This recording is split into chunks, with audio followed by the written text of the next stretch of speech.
Uy, naku, maganda gabi sa ating mga bisita. No? How about Pangasinan? Uy, marami. That includes me. Alright, and I believe that includes you also, Mayor. Alright, ano? How about from La Union? Alright, nandun sila sa gilid, ano? How about from Baguio City?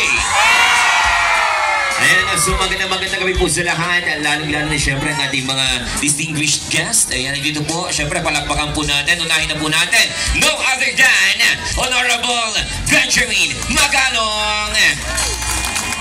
Kasama niyo rin po siyempre ang kanyang butiling may bahay, Ma'am Marlene. Magandang gabi po sa inyo. And of course, Councilor Leandro Iangot.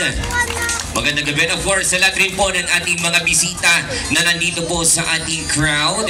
Ayan, ano. So, umpisa na po natin ang ating gabing ito. And of course, please do allow me to introduce myself.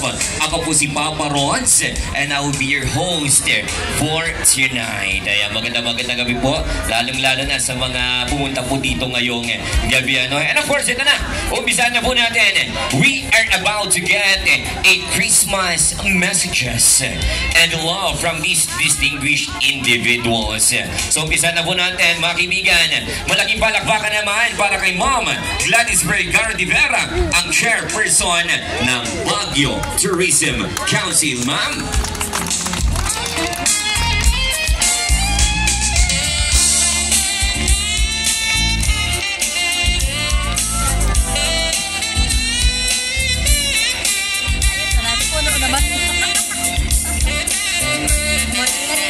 Good evening. Good morning pa. Mayor Benjamin Magalong, are you? Councilor Yangot. And of course, yung bida tonight, Attorney Renan Diwas. Asan ka, Renan? Binasa mo dito yung work.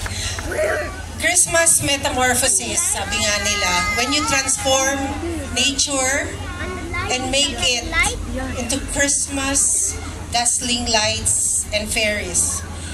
He transformed it into a very festive haven. So, pinagsama po natin yung mga puno, yung mga flowers natin, and plants, combined it with dazzling lights, and comes Christmas metamorphosis. So, yan yung idea ni Renan for Christmas. And sabi niya, the reason why he asked me to talk tonight is para imbitahan din kayo on Wednesday, the opening of our very first Christmas market at the Rose Garden at Burnham Park. So, again, I'd like to congratulate the city government of Baguio for doing a great job in tourism.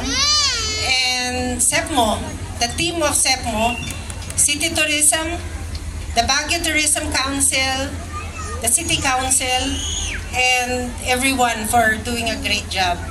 Merry Christmas, advance Merry Christmas, and advance Happy New Year. Thank you.